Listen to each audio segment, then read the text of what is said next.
Yeah. Episode 5. This week inside the New York Knicks. Man, yo, it's been an action-packed week. Of course, this is the off-season edition, 2024. Woo. I mean, listen, guys. We got an action-packed show.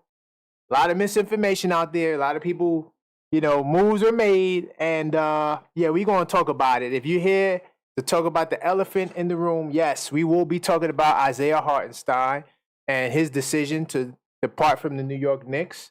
We got a lot of topics. Honestly, I changed the topic of this pod multiple times because there was so many different things going on. I mean, crazy stuff, man. But yeah, that you now rocking with the most poppin' Knicks YouTube channel on the net. I am the objective fan, straight out of Kings County, New York City's finest, and you know the vibes, man. And look at the topics we got today, guys. I will be talking about Brunson and Halliburton and the WWE. I will be talking about a little bit, just for reference, OG and Bridges, of course, the trade, because that also happened during this week. Because we cover all things that happened within the time frame of June 24th to the 30th. And we're going to get into the breaking news that happened today on the 1st as well. We'll talk about the Knicks draft picks. And of course, the elephant in the room. So why a lot of you guys are here, we're going to talk about iHeart and his decision to leave the Knicks. We'll also get into some word on the street and a couple of more topics. Not much more because, listen, half of the week was crazy rumors. We don't care about crazy rumors when we actually get the news. Another topic, two more topics I don't have listed there. We'll also talk about Draymond Green. Because I was going to leave with that and his commentary about why he thinks the Knicks won't beat the Celtics, right? And we'll also talk about all the other moves that happened in free agency. Paul George going to the Sixers, still pending moves that are left. I'm not sure if anything happened within the past hour because I had to kind of shift gears on the show to get the show together. But feel free to let me know how you feel in the chat box. This is a live chat podcast, so feel free to share your thoughts, especially as I go through topic to topic. Sometimes I go a little fast, but it's fine. I will always go back to read your commentary. So without further ado, I'm going to jump into research mode early, y'all. So this is an old article, but we all know that Paul George actually, he signed with the Sixers. It was a 4-year deal, I believe worth $222 million or something like that. Either way, it was a 4-year deal, and 221. That's what it wound up being. And so Paul George, he made his decision to go leave. Now, as you know, last week on the pod, I thought that Paul George would be a good fit for us. He is a 2-time All-Star. If Maxine, if you're in the building, I think if we decide to do a show, we see how this show goes. We brought back Level-Headed Knicks Talk last Thursday, so maybe we'll do another episode of Level-Headed Knicks Talk this Thursday. And I'll go into more of a deep dive of us and the Sixers because right now the Sixers have kind of overtaken us on the championship predictions in terms of with the odds. So yeah, these Sixers are going to be a threat, and I'll do a deep dive on them. But we can talk about this move in accordance to other moves that have been made, and I'm trying to see if right now, if the Knicks, we made the best moves thus far. I still believe so, but I do want to get your take on that. Oh, salute to Maxine. So hopefully this Thursday, I'm going to leave it up to Maxine. We'll do a show, and you guys will be the first to know about it.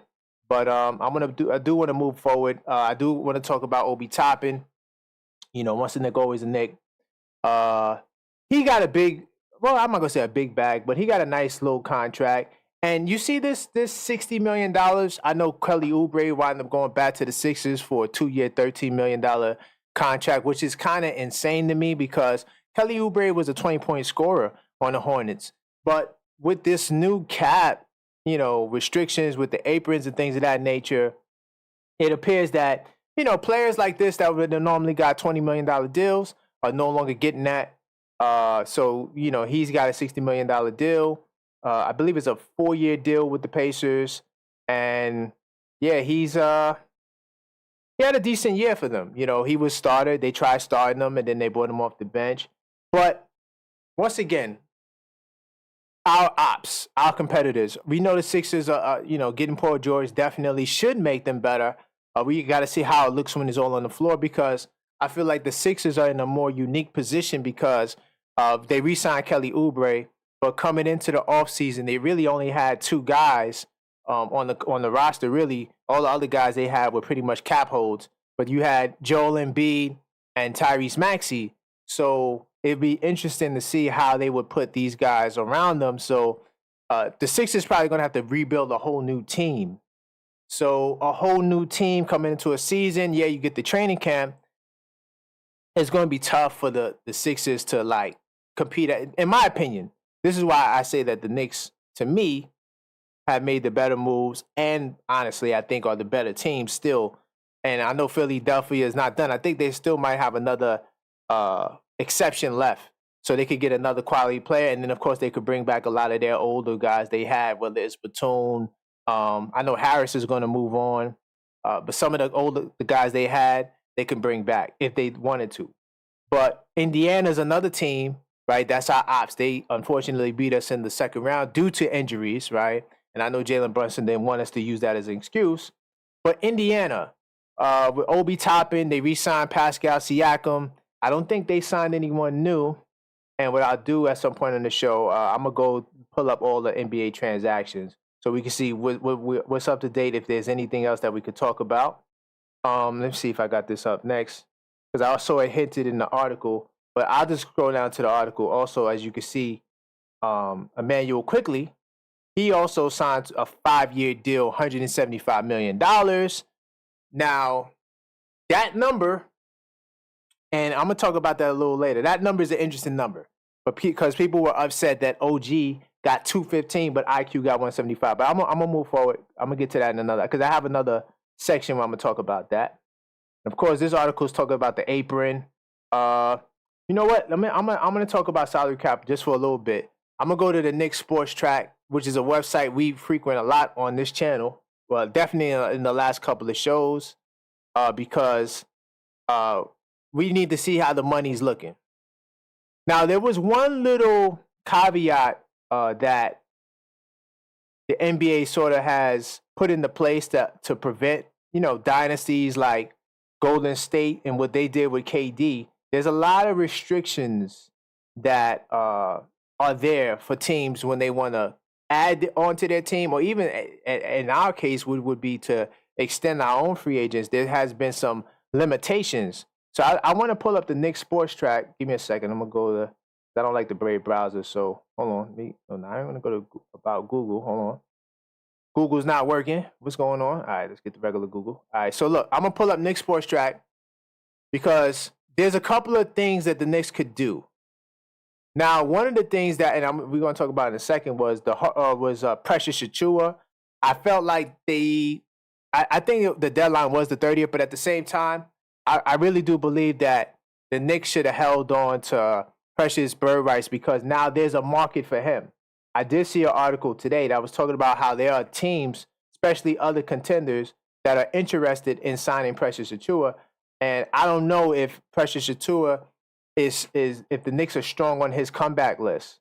You understand what I'm saying?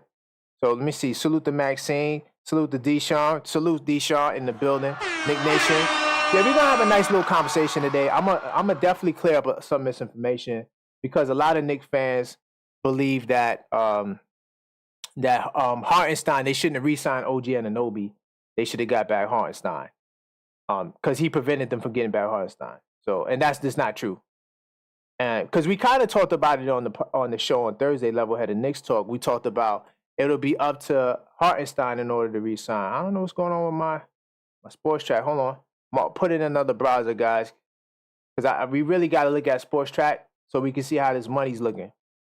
Because the Knicks have multiple options, to be honest, they could go in. They don't necessarily... Okay, there we go. Load it up. All right, bet. I ain't got to open up this window. Cool. So this is where we are right now. Right?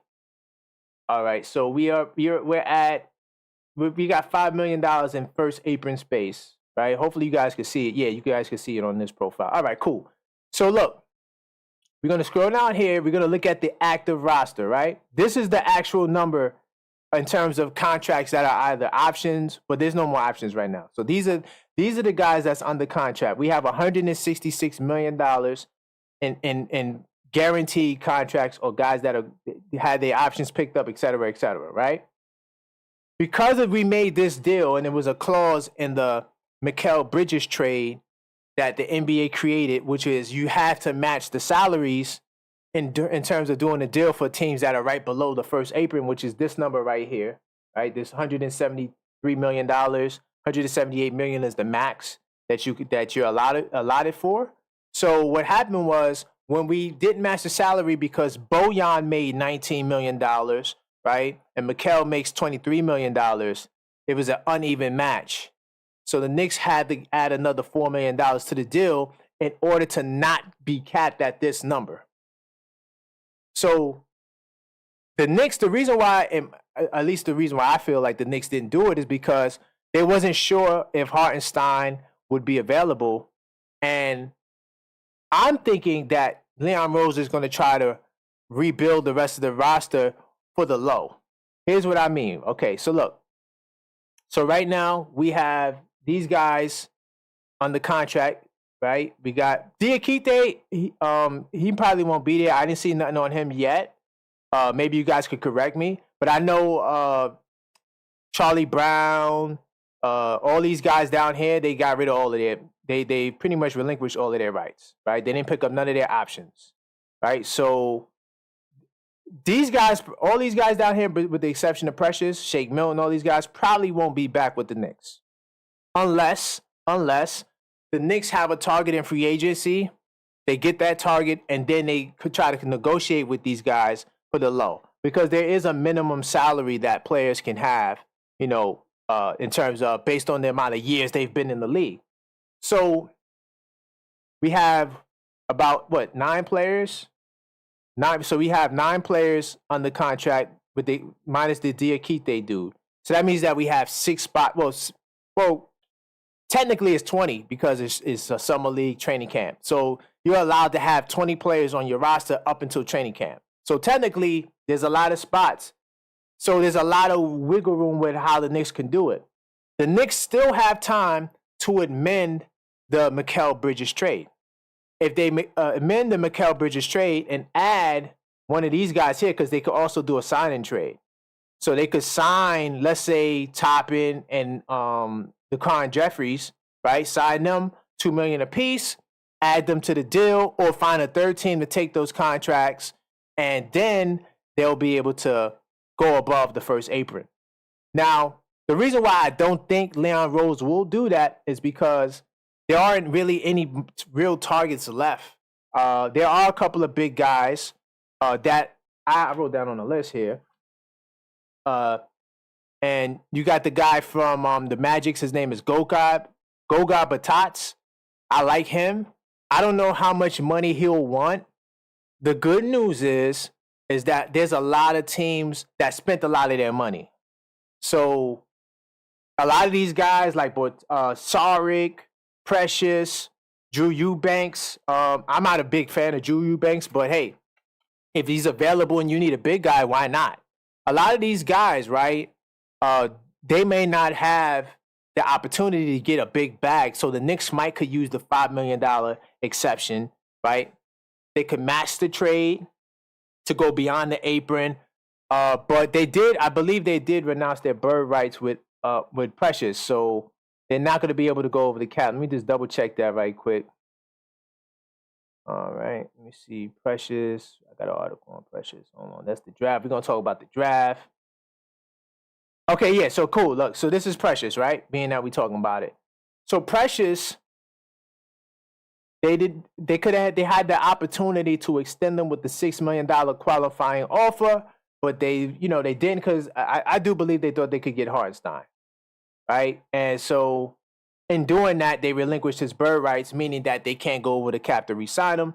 But once again, I think that $6 million contract, which the Knicks still honestly could offer him in technicality, if that's something that it will take to get him. But other teams are definitely vying for his services. Right? Now, I don't know what other team couldn't really give a more enticing offer than this, but hey, we'll see what Precious decides because, hey, the way it's looking, some of these guys believe the grass is green on the other side. All right, let me see. So that's what this whole apron stuff is about. So let me move forward. Tyrese, of course, if you guys are unfamiliar, don't want to really play nobody's video on the channel, but here's a good image. So Jalen, first off, salute to Jalen Brunson. And if you just tuned in, we will talk about the Isaiah Hartenstein. I'm just going through the other topics. This is This Week Inside the New York Knicks, Episode 5, the off-season edition. Oh, by the way, I forgot. Definitely get inside the Discord server, man. I got a link there on the screen. We're doing a free Knicks hat giveaway, right? Also in the Discord service, you know, it's not just about the hat giveaway. We have great conversations.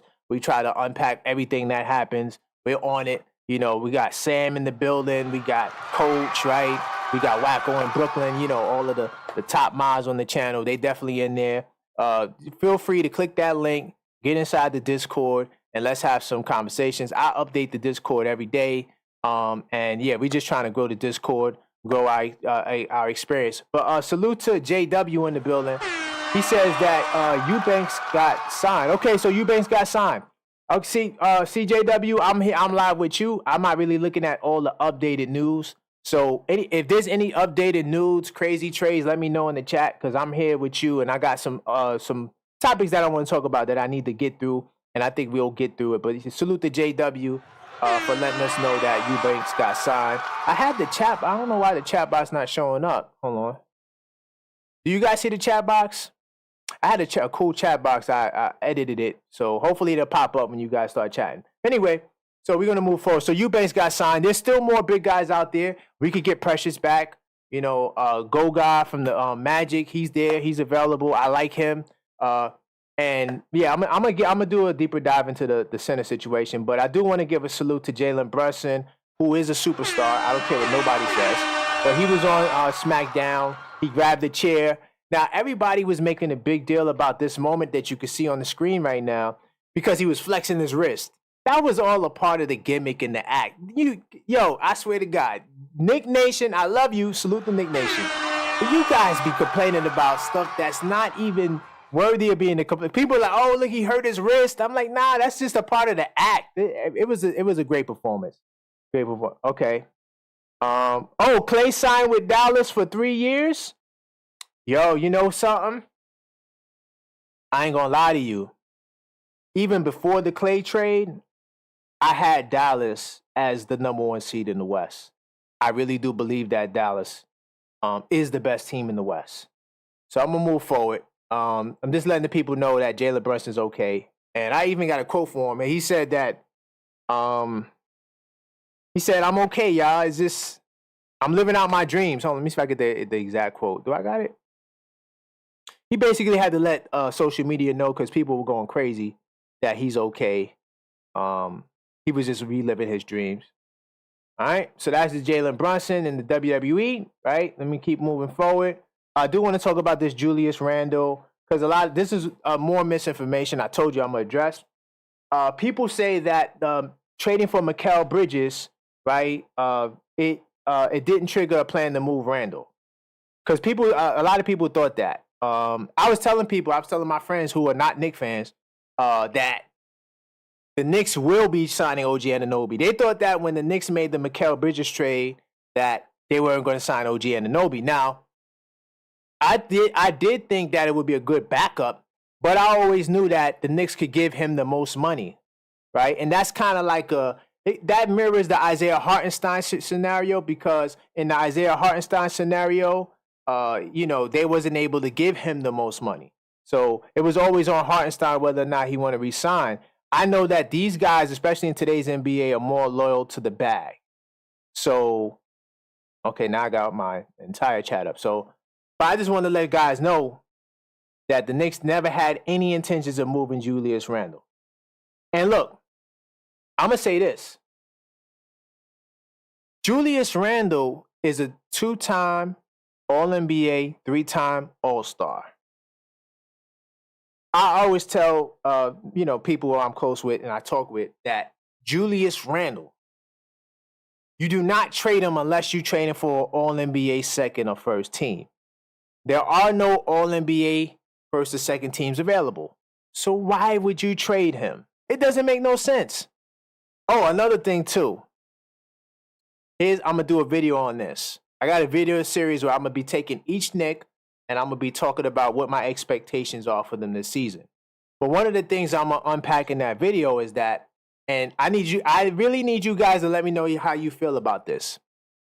Is Julius Randle the most pure power forward in the NBA? I say yes.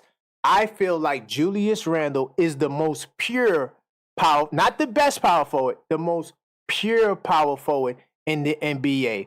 His game is vintage, all right? It has vintage qualities to it. He likes to take you to the basket. He can post you up. He could also face up in the mid post, right? He has a lot of elements that guys, I feel like in the early 2000s and the 90s, elements to his games that those guys had, right? And he has the three ball, of course, because that's the modern day. You have to adapt to the times. But in my opinion, Julius Randle is the most pure power forward in basketball. So you have to ask yourself a question: who are you trading him for? And you're not more than likely going to get an upgrade. You see what this season has been thus far. Yeah, we had some, blockbuster moves. Of course, the Knicks have the most blockbuster moves out of everybody, right? In my opinion, being able to get Mikal Bridges without sacrificing or compromising any of their core rotation guys, right? We already knew Bojan was a trade chip. So they did what they were supposed to do and got better and improved. You still got the Nova boys with the fourth Nova boy to the squad. And then re-signing OG Anunoby. Isaiah Hartenstein is a loss, but he's not a big loss. I'm going to get to Isaiah Hartenstein in a second. So if you just joined the chat, salute to you. Right? This is This Week Inside the New York Knicks, episode 5. Let me see what the chat talking about. Oh, by the way, salute to Sam in the building, yo. Sam in the building, one of the mods. He's definitely in the Discord server. Get there if you want to talk with him. He also has really good commentary. Definitely salute to Knicks fans 518. See, this is why I love level-headed Knicks fans, right? Because you got to be a level-headed Knicks fan coming to my channel. We don't just say crazy stuff. We actually talk basketball, and we actually have logic behind every one of our takes. And he sees the logic, right? Julius Randle, what he does is very rare in today's NBA. Deshaun says, yes, you can guard him. Salute to that. JW Mikal trade came out of nowhere. Bridges forced his way out of the Knicks. Okay, so that's another thing I'm going to clear up, JW. Mikal Bridges didn't force his way out. And how we know that? Because why is this my box? I'm sorry about the chat box again, guys. My chat box look crazy. I don't like the way it looks. It's supposed to like pop up and you can see it big. I'm gonna play with it. Trust me. By the next show, I'm gonna have the chat box looking. I see it popping up though. Your chat's popping up. But anyway, but getting back to what you were saying, JW, Mikal said it himself that he did not force his trade out. He said he ain't got that type of power, right? Where is this stuff coming from? So Mikal technically didn't force his way out. Now, could he be lying? Possibly. But what I'm saying is he actually debunked that scenario. Salute to Maxine in the building doing what she does. Salute Sam. I was a little late today too. I had to change. I had 3 show topics, y'all. I had to change. I had 3 thumbnails, 3 different titles. To do a thumbnail and title, that takes time and work, and I do everything myself. So that was part of my tardiness, was trying to readjust that. But yeah, you good. You on time, Sam. Let me see, Priest, bro. I'll trade. Oh, salute, salute to Mongo Slade. Yeah. Mongo came. He followed me from Dagger Squad Sports. Hopefully, we could bring that show back. He actually is a Laker fan. Take care of Mongo in the chat. Please don't get on him too tough. He is a supporter. He rocks. He's an ally, right? Even though he's a Laker fan, and he's coming in with jokes. He said he'll trade Bronny for not Bronny James. I'm pretty sure he's not talking about Bronny. I'm assuming he's talking about LeBron, but he might be talking about Bronny James too. No, we're not going to trade Bronny for Randall. I'm sorry. Yeah, let's go, JW. Yeah, put some respect on his name. So, yeah, I just wanted to highlight that right quick. I'm going to be moving along. Got a couple of topics. We will get to Isaiah Hartenstein. Just bear with me. We talked about the WWE. All right, let's talk about our draft picks real briefly. The New York Post, salute to old media. They have been holding us down. Right I'm not sure how long you've been following the channel, but maybe 2 years ago. Well, not 2 years. I haven't been doing the channel for 2 years. But when I first started the channel, I was getting on New York media for not giving us the light. Since we've started playing well, New York media has been giving us the light. I do appreciate the majority of the stuff they write about us. And so here's what the Post had to say about our grades or their grades for us. Now, I ain't gonna lie, and I talked about this on the Thursday show. This kid right here, Pakam Dadiat. I'm sorry, I'm not good with the Euro names. Okay, I'm not good with Euro names. But basically, he received a grade and they gave him a C. Okay. Now, I did say that hearing his name when they said, the pick is in and, the New York Knicks select, I got Frank Ntilikina vibes. Now, I'm not saying this kid is as bad as Frank Ntilikina, but, he's a French dude. I never heard of him, just like I never heard of Frank Ntilikina. They're saying this kid is pretty talented. He's 18 years old. He's a 3-and-D wing, right? But key thing is he's a 3-and-D wing. Frank Ntilikina was just a wing that played a little bit of defense. I'm not going to slide him. But, so when I heard we was getting this kid, I was a little iffy. But more than likely, I think the Knicks might convince him to stay. But now that Isaiah Hartenstein isn't with the team, he probably could come. I think that this training camp and also Summer League will be like a test to really see who deserves to get those final spots. Because right now hopefully we'll have a 9-man rotation or 10-man, 10 solid guys if we could re-sign Precious or get a center, right? Because Sims will be that 10th man technically. That gives us 5 other spots. Now you got multiple rookies, right? As we're going to bring up some more rookies. And then you got the guys that were in the two-way contracts last year. So they're all going to be competing for like 5 spots. Now, this kid right here, Tyler Kolek, I'm hearing a lot of good things about him. Let me see if I got an article up. Yeah, okay. So this kid right here, Tyler Kolek, they're saying that this kid was a steal some people are saying he was a steal in the draft, that they were able to get him with that 34 pick. And they were saying that, he drew comparisons to TJ McConnell, right? And he's 23 years old. He's an older rookie, which honestly, I think that, veteran teams should go after older rookies because typically veteran teams are not young. So you want a guy that is not so much of a baby. That's why I think that 18-year-old kid, they're going to try to convince him to stay out there. But this guy's been getting a lot of praise. Let me see what else the Post is saying about him.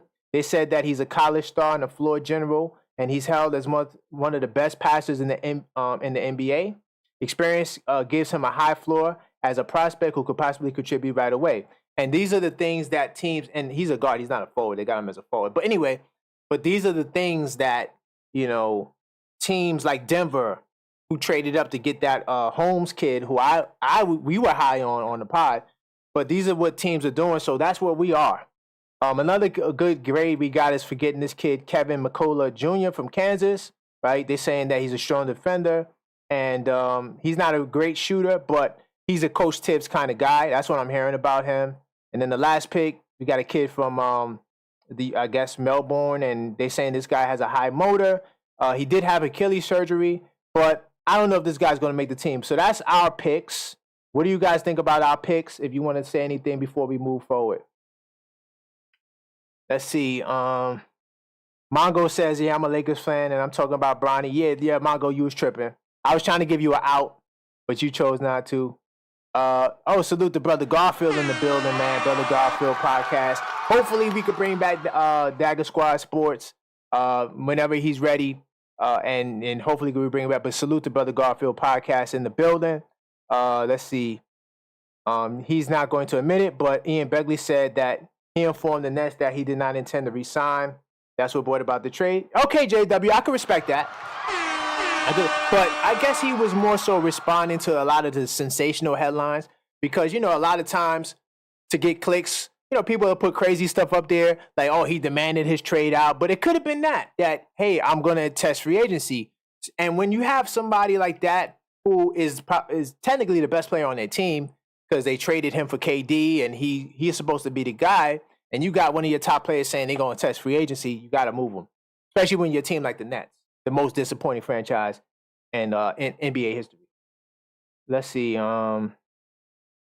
Sam, I've been saying that for years. Sims got to step up. Was that you, Sim? Sam, that was saying how Sims got. Somebody was hard on Sims last week on the pod. I don't think it was the Level-Headed Knicks talk show, but it was the pod, and they were saying how Sims, he definitely needs to get in the gym and work out. It looked like he's not doing nothing. That probably was you, Sam. I'm not sure. JW says Pacome Dadiat is nice. France Fischella said that he's a European analyst. He said the kid is a great pick. Okay. Tyler Kolek is still at 6'3". Yeah, that's what I'm hearing. That Tyler Kolek is somebody that might actually can play in the rotation. You know, guys get hurt. You never know. Boom, plug and play.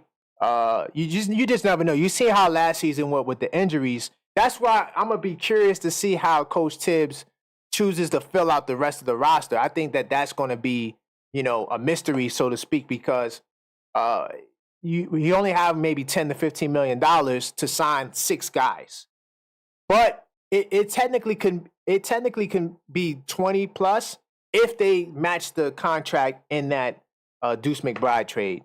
Mikal Bridges trade. Not adding Deuce McBride, but just adding something to it so that way, you know, you can not be hard cat at the first apron. So let's see. Yeah, Dwayne Washington did not get extended. Let's see. Let's keep moving forward. Just checking my notes, making sure I got everything I want to talk about, because we talk about a lot of topics, and I'm moving pretty fast, so we're going to move forward. Yeah, that was an article about this kid here. This is a good article, too, on the Post, talking about the team. You know, that's how I learned about him. I'm going to move forward. Kenny Smith, right? Who, you know, Kenny, I don't know, man. You know, did Kenny Smith, was he a Knicks fan when he came up, like in Brooklyn, like when he was coming in Queens, when he was coming up? Was Kenny Smith a Knicks fan? Because he never really ever, like, and you know what? As an analyst, I respect the objectivity. He doesn't work for the Knicks, he works for the league, so you can't really show favoritism. But at the end of the day, it's like, I don't know. I feel like Kenny wants to give us our props, but then he just says these little slide, you know, and I understand old media narrative is to always tear down the Knicks. If you tear down the Knicks, it's going to get clicks and views. It's going to get, you know, video clips that go viral. So that's why they always tear down the Knicks. But I don't know how to read him sometimes. It's just, I'm not saying he's supposed to be a fanboy. I'm not saying that. But I am saying it's like, I feel like he goes out of his way at times, not all the time, at times to not give the Knicks their credit. When he, like, especially when Charles and Shaq, you already know Barkley doesn't like New York, period. Forget just the Knicks. He doesn't like New York, period. He's one of them Southern dudes that think that, you know, New Yorkers are too good. He said it. He admitted it on the show. And that's not the first time he said that. He's always had that sentiment towards New York. And then Shaq is a Jersey dude that doesn't like New York. You got a lot of Jersey dudes that just be hating on New York. I mean, hey, I hate to put it out there like that, but it's the truth. So Kenny being the New York guy, like, I feel like he's too objective, you know, when he should. And then honestly, there are times where we deserve the credit and he doesn't say anything. So this is what Kenny Smith said about Julius Randle, to get back to Randle. I think Randle is good enough to be that in terms of the guy that can redeem the Knicks. I think he's the best thing that has happened for Julius to get hurt and see that some of the responsibility he thought that he needed to have, he doesn't. And some of the responsibility he couldn't take, he should. So his game should change next year, and I think it will make him a much better player. Salute to Kenny Smith for that.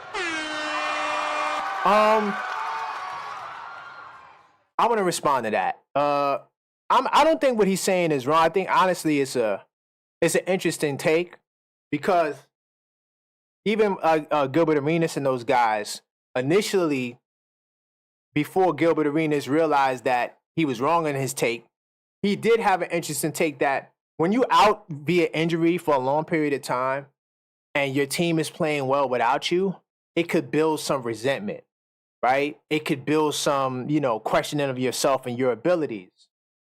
I'm not saying that Randle didn't experience that, right? Because he did say that on the podcast when he was on Melo's podcast. He did say there was some of that there, but it was more so from the fact that he couldn't be there to really be with the team. Not that he was questioning his own abilities as as a player.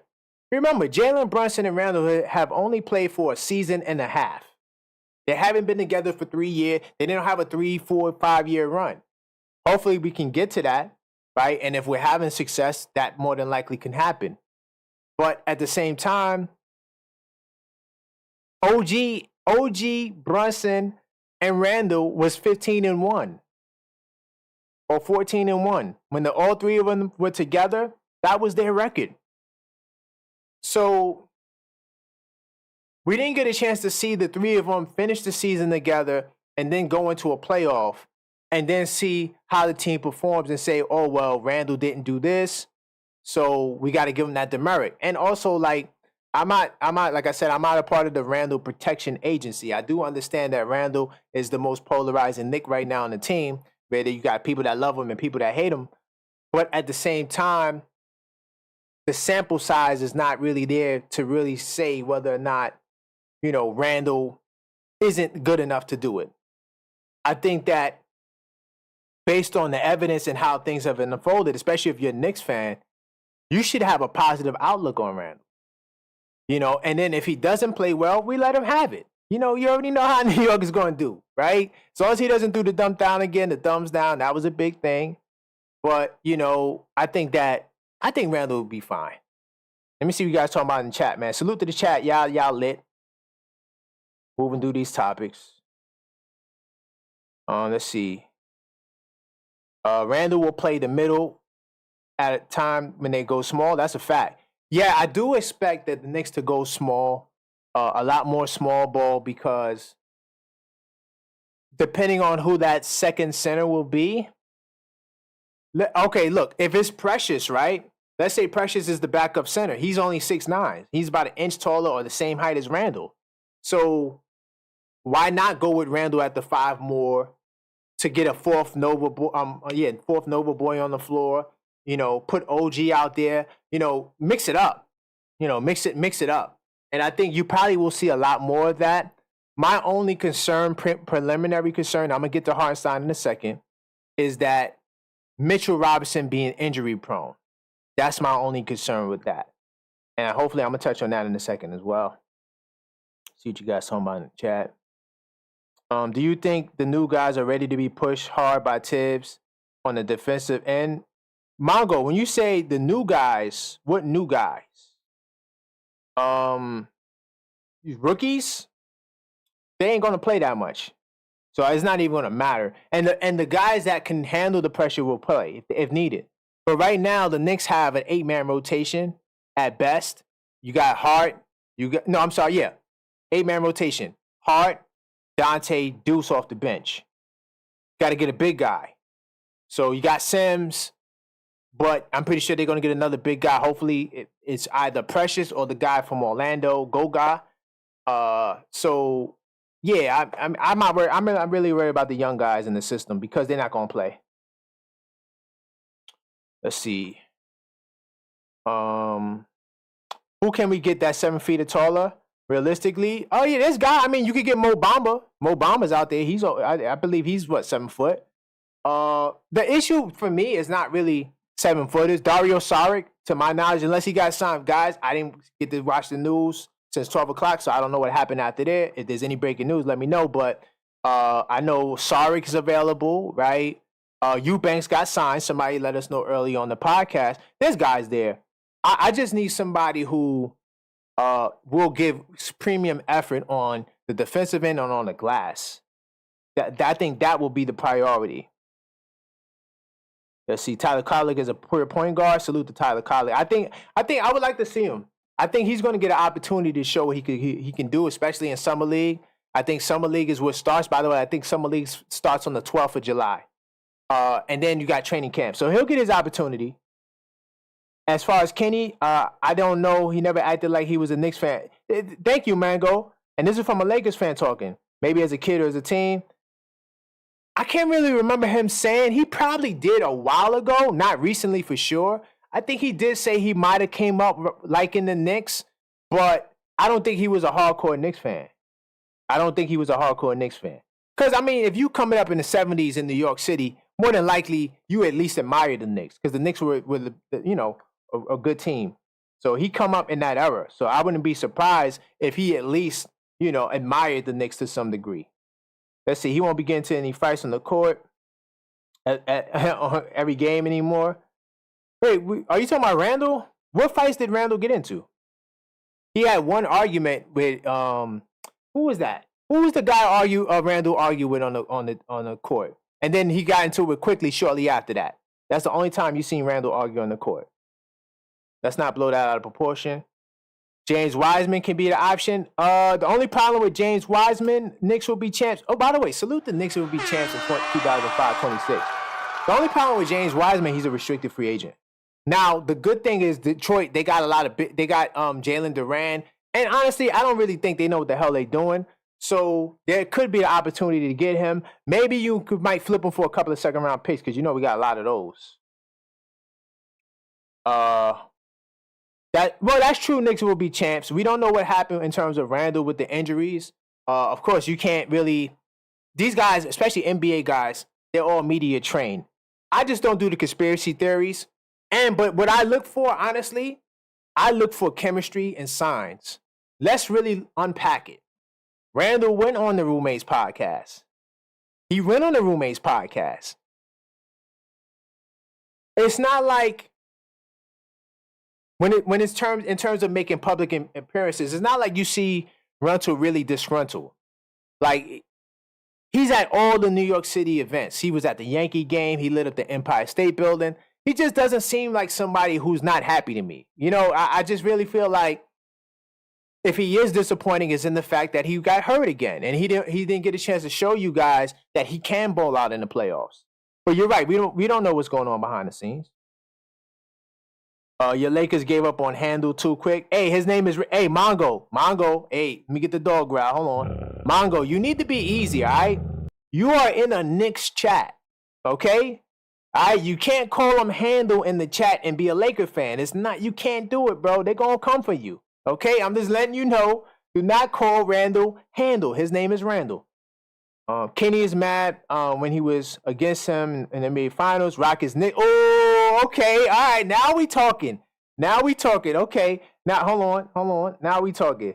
What happened to my soundboard? It just disappeared. Now we talking. That makes sense to me. So he's saying that based off the fact that they faced off in the finals, right? We're going to do dog growls and boxing bells. Because they faced off in the finals, that's why there's some animosity back in 94. I never thought about that. That's an interesting point. Maybe he looks at himself like he's a Rocket, right? Because a lot of guys, a KG, he's a Celtic, even though he was a Wolf. But Paul Pierce was a Celtic. They have that mentality like, I'm a Celtic. So I get it. He's a Rocket, and the Knicks, they were ops. I could see that. That makes sense. And yeah, we definitely hated Kenny Smith because he won. That's one. And you know what? To be honest, if you're from New York and you're on the other side, you're the op. That's just how we gonna see you. Let's see. Honestly though, bro, the Knicks are in a good space. See, salute the Mongo, man. Don't take his hat off. He is a respectable Laker fan. Okay. Let's see. Sam says, I agree. I think Drew is happy with New York City. Of course. And yo, we're going to see because, you know what? Isaiah Hartenstein, and we're going to talk about him. We're going to unpack that next, right? Isaiah Hartenstein, OG Anunoby, per year makes more money. Well, OG's total contract is more than Brunson and Randall, but Hartenstein's per year contract is more than Brunson and Randall. I think that we're going to really see where the love and loyalty will be next season. I don't want to use loyalty. Loyalty is not the right word. Do know that Randall and Brunson, I don't know about Mikal Bridges, but Randall and Brunson will get an extension with more than $225 million. Around that number, but more, I think, because of OG's contract. And it's just out of fairness. Like, look, I'm all NBA All-Star. These guys, all right, so OG was all NBA defense. That's what made him eligible to get the $200 million contract. And, Randall's accolades, you got to pay me. You can't, there's no way you giving these guys the bread. So that's why all of that Brunson, and I told y'all this 2-3 podcasts ago. Brunson ain't going to re-sign y'all. He's not re-signing. Doesn't make no sense. You wouldn't leave $100 million on the table, right? So before I get to Hartenstein, let's see if there's anything else I want to talk about. We covered a lot. Let's see. Baze. All right, so yeah, we're going to talk about Hartenstein. So to all you guys in the building, salute to you, man, this week inside the New York Knicks. Definitely, check out that Discord server. If you're a Knicks fan, you love the Knicks, get up in there. We're giving away free Knicks hats. We got a contest. We have great conversation. My man Sam, who's in the building, salute to Sam in the building. Coach probably will pop his head up in here any minute. But these guys, good guys, they all in the Discord server. So let me jump into Hartenstein, right? So if you're a Knicks fan or just an NBA fan, and you woke up this morning and you seen the news flash, right, that Isaiah Hartenstein signed. Honestly, I'm a vampire. I went to sleep around 5 o'clock. So I went to bed at 5 o'clock, got up at 10 o'clock. Crazy schedule, right? And so by the time I got up, that's when I saw the news. And, I wasn't shocked. Isaiah Hartenstein has been telling us all season long, I am going to get a big bag. That always was his focus. A lot of you Knicks fans talk about loyalty. The only thing that you have in loyalty when we talk about basketball is the Knicks, or not just the Knicks, fans and their teams. That's the only loyalty. In the business of basketball, there is no loyalty. The only loyalty in basketball is fans and teams. You with me? Isaiah Hartenstein does not have to be loyal to the Knicks. That's why I am the objective Knicks fan. I'm not the objective Brunson fan. I'm not the objective Randall fan. I don't even claim to be a fan of players, right? I admire these players. I have favorite players, right? But I'm not a fan of the player. Why? Because players come and go.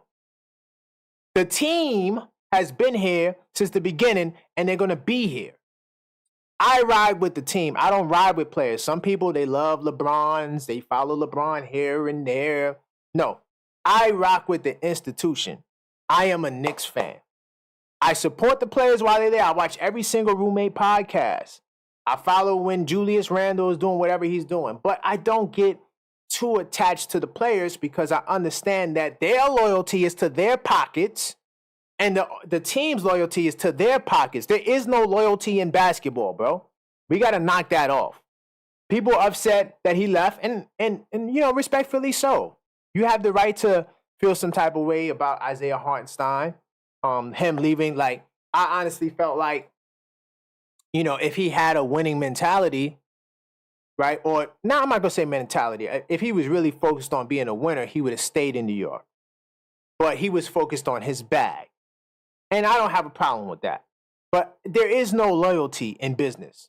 And basketball is a business. Though we love it, we watch it, we go crazy for it, right? It's a business at the end of the day.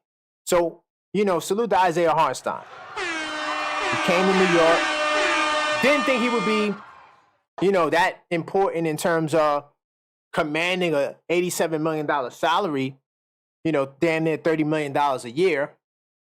But he got the bag, and I'm not a player hater. I'm an appreciator, and I support everybody for doing what they feel like they need to do for themselves. That's why I don't get tied to players. R.J. Barrett, put it like this. R.J. Barrett was one of my favorite players. Why? Because he went to Duke, and I honestly been following him since he went to high school. So I was happy to see him go to my team, but once they traded him, all of that goes away. Why? I'm a Knicks fan, but I still support RJ, Quickly, Grind. I want to see all them guys.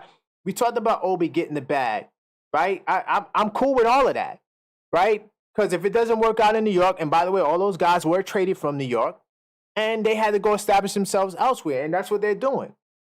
Quickly got the $175 million bag. I don't know why that article didn't pop up, but he got the bag, and, Quickly, he deserves it. I mean, he kept it real once again. He said, look, I'm getting paid 6 figures. That's what I want.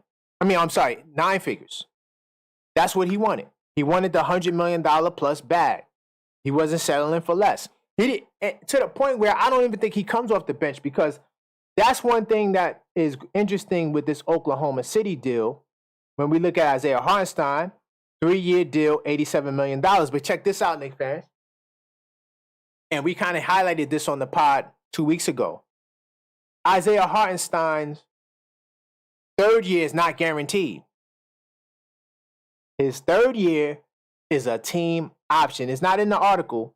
I have another post article because I was reading up on it because I really wanted to get the details of the contract, because all of that matters, especially if we're going to be talking about it on the pod. So before I continue, I'm going to see what you guys talking about. See if you guys added anything. Let's be honest. We was not going to sign him at $87 million for 3 years before he came to the Knicks. He was a journeyman. New York made him. That's a fact. That's a fact. And salute to my man Coach, because Coach says, why are we going so crazy for a career backup? He's a career back. Listen, he was solid for us. He held us down. I'm not knocking him. This is not an Isaiah Hartenstein bash video. This is an Isaiah Hartenstein real talk video. I'm going to give you the good, the bad, and the ugly. That's why I'm the objective Knicks fan. When I told y'all, when I did the video saying that OG Anunoby won't return to the playoffs, I got a lot of flack. Oh, you're not a doctor. You're not this and that. You're not that. Just because I don't always put out the most positive news all the time, sometimes we got to talk about the bad and the ugly. Sometimes we got to do it. But Isaiah Hartenstein, right? His 3rd year is not guaranteed. What does that mean? That means that the real number, right? Because I already told you guys, and you know what? Let's do it. Let's do it. I already told you guys that OKC, right? They have a lot of young guys they have to sign. So that's why that 3rd year is not guaranteed. Let's look at their contract. Now, this is OKC, y'all, right? Okay, cool. So let me see. They got Isaiah Hartenstein here, right? And they estimate that it's a $30 million cap hit because the contract is also front loaded. One of those Brock Aller style contracts. We talked about that before, where the majority of the money is going to be paid in the 1st year. So they're estimating around 30. It could be up to $35 million in the 1st year and decline, right? 2nd year could be 32. 3rd year is not even guaranteed. Bottom line is a front-loaded contract, so it might be a little over the what's that? That'd be what? $58 million. It might be over $60 million for that first 2 years, depending on how they front-load the contract. Either way, as you can see, this $30 million is an estimate. It's not a solid figure because we're still learning more details about the contract. It just happened today. Now, when you go down to their active roster, they're over the cap, right? But they also have $63 million in cap holds. I know that they re-signed, let's see, I think they re-signed the Williams guys, the other Williams. I think Jalen Williams and another guy they re-signed. I can't remember the other guy they re-signed, right? So this is where they are in their cap situation.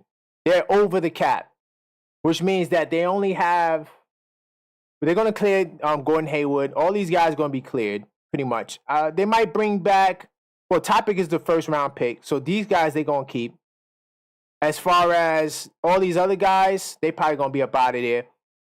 So they'll be right under the apron. Let me see what their apron space is. Their apron space is,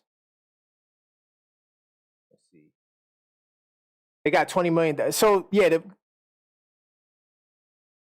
follow me, right? So, look, watch what's going to happen next year. If I could pull up next year. Hold on.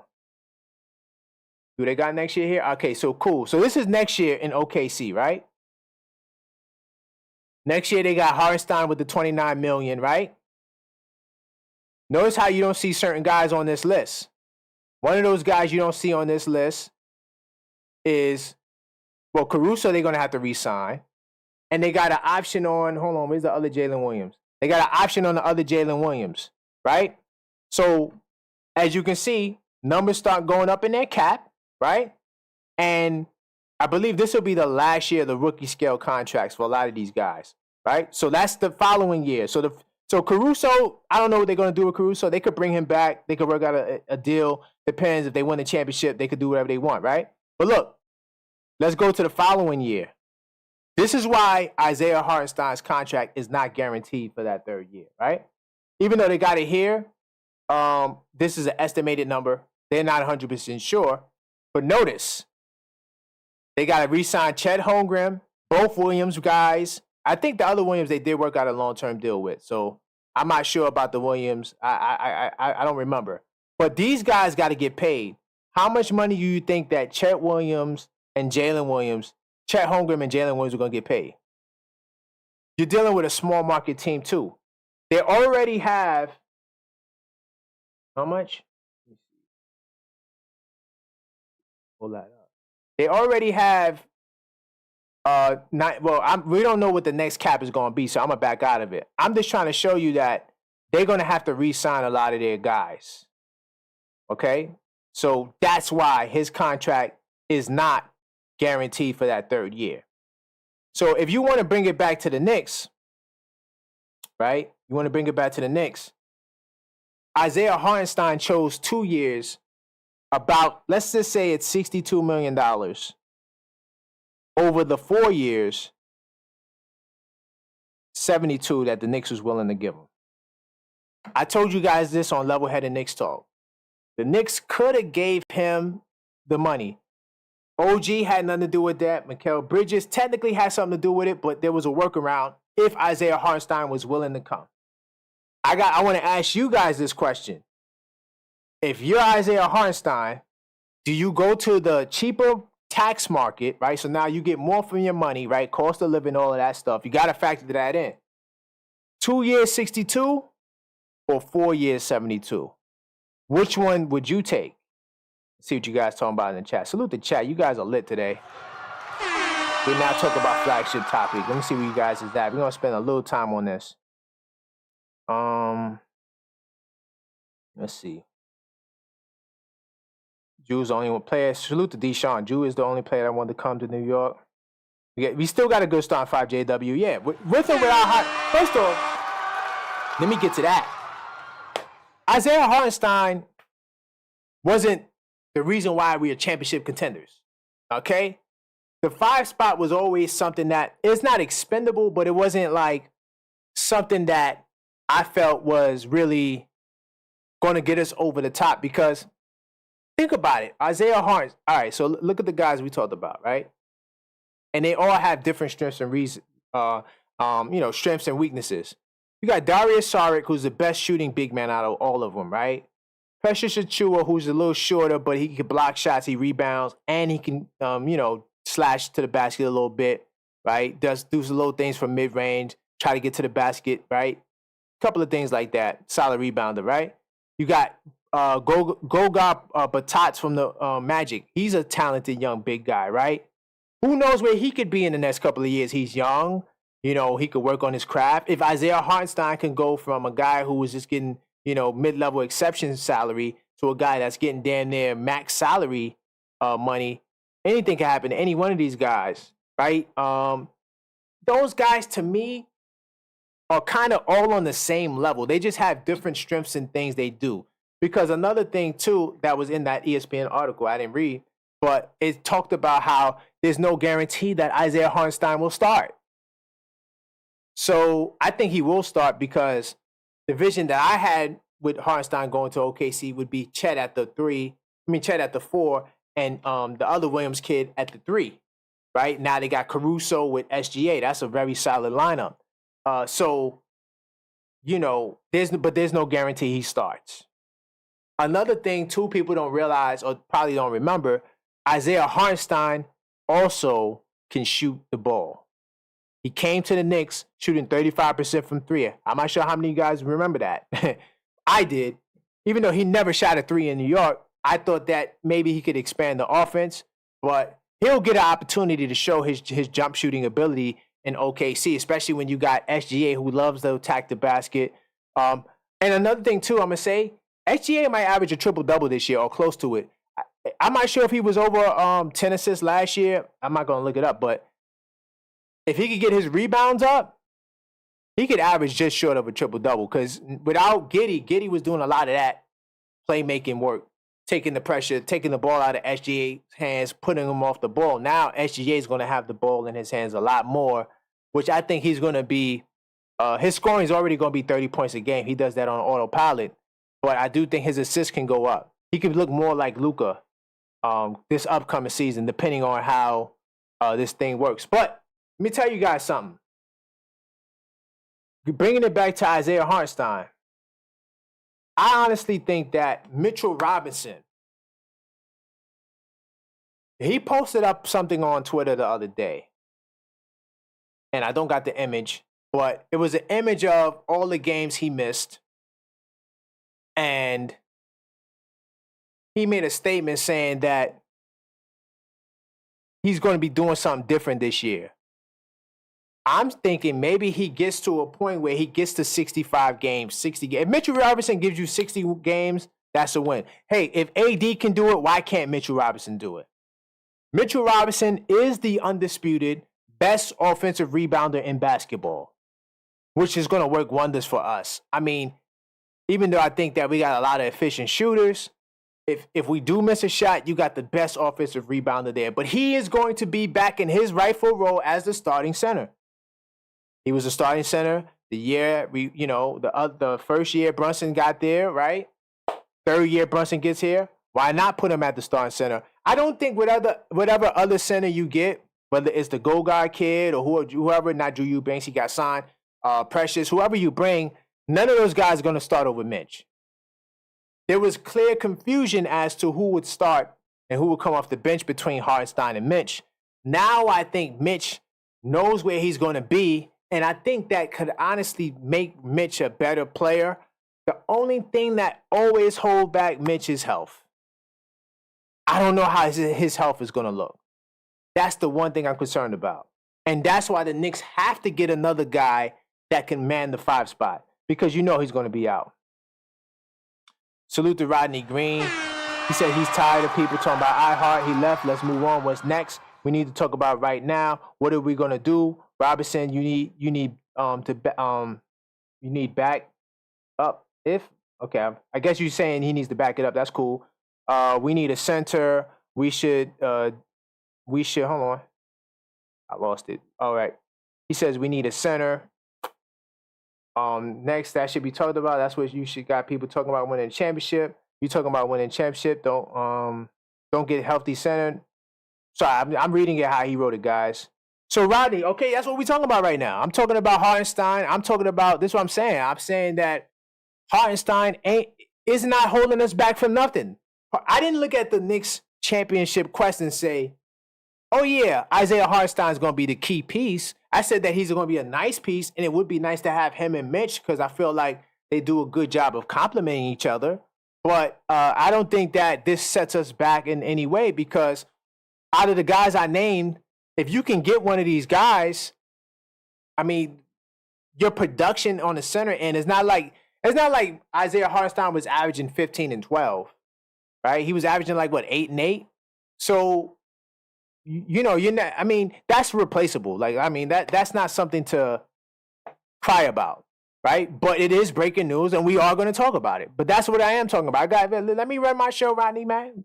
I'm doing it. I'm talking about it. I'm talking about Mitch needs to know his role, right? I talked about other centers that we can get, right? And that's what it's about.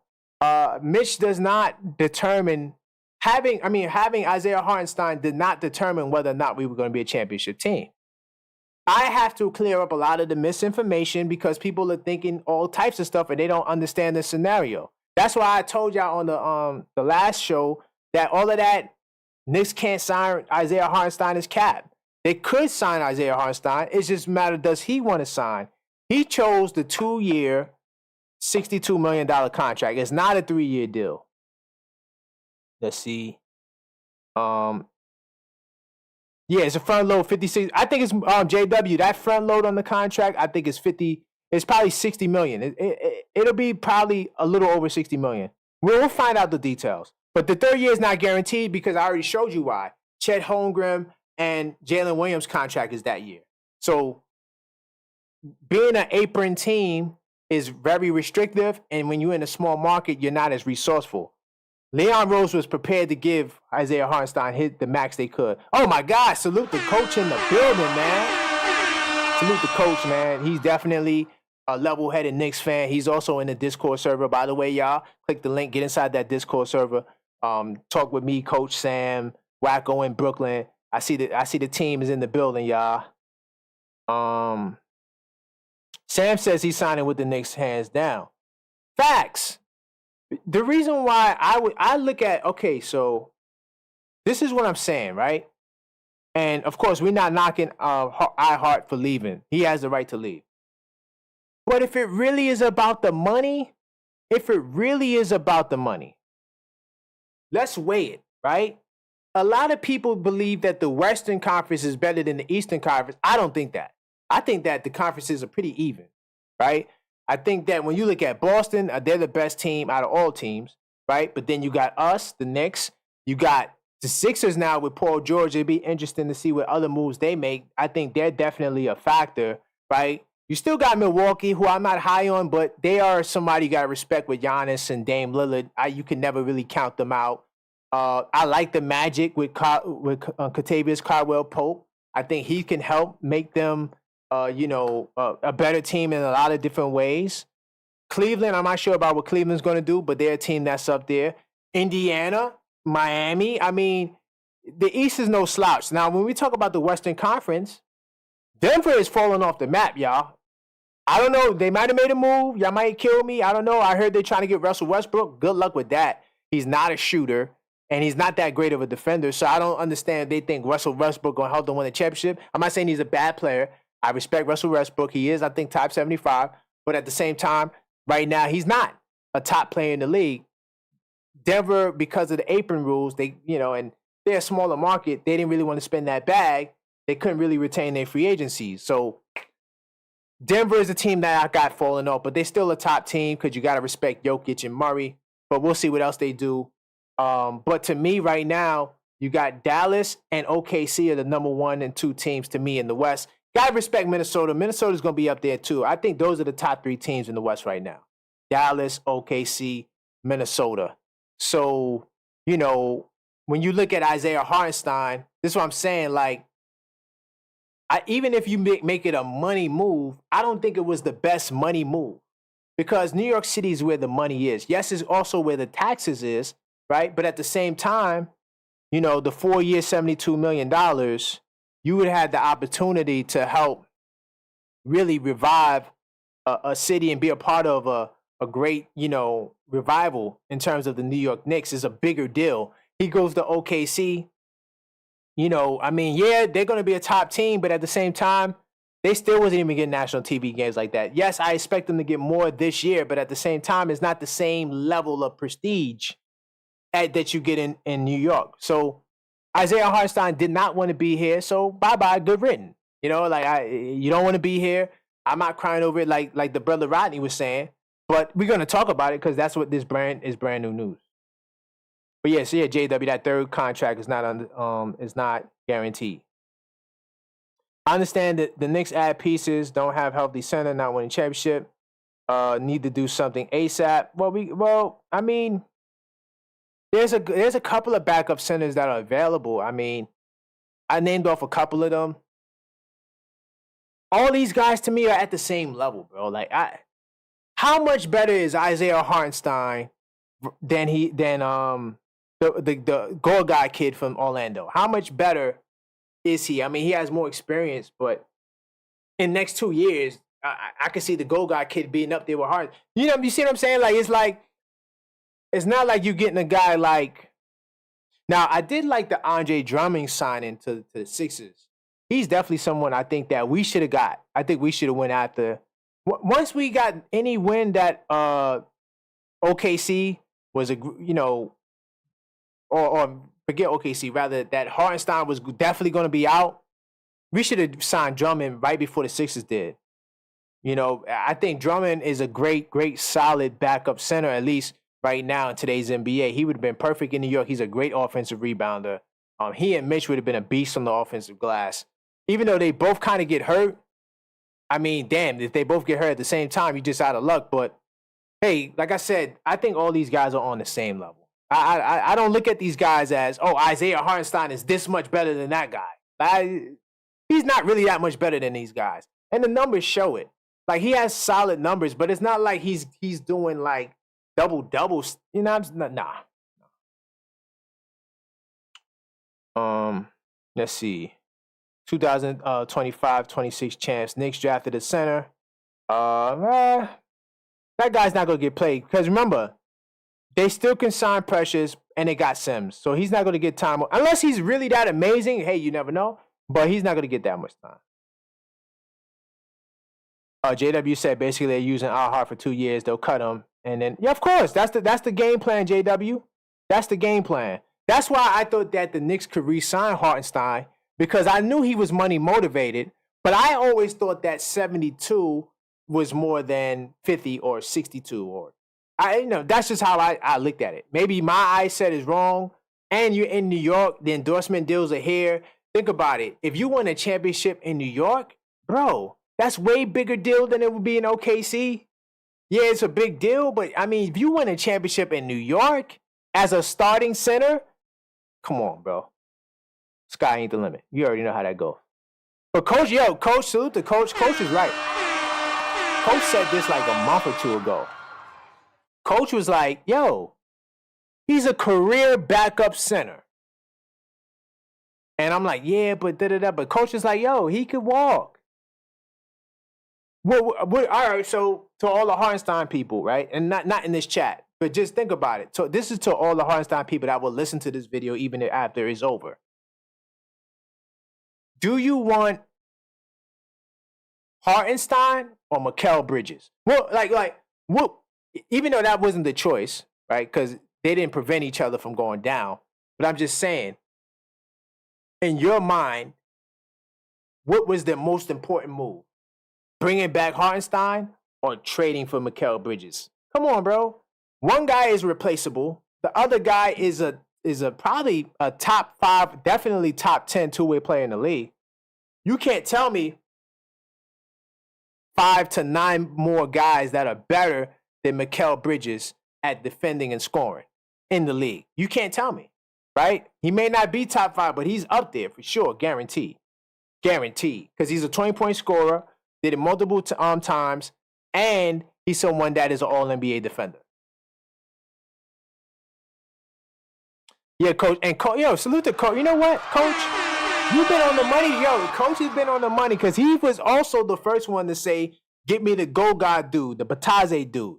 He was the first one to say that. Definitely was the first one to say that. Knicks will be chanced in 25-26. He says iHeart got exposed by the Pacers. I didn't want to put that on iHeart. I really didn't. But since he left the Knicks, and I'm objective, I'm gonna give credence to it. Why? Because Miles Turner is a tough matchup. He's definitely a tough matchup. And to be honest, Miles Turner is really killing us in pick and roll and pick and pop scenarios. There was moments where Isaiah Hartenstein looked like he was the inferior big guy for sure. He had moments where he would disappear except for occasional rebounds.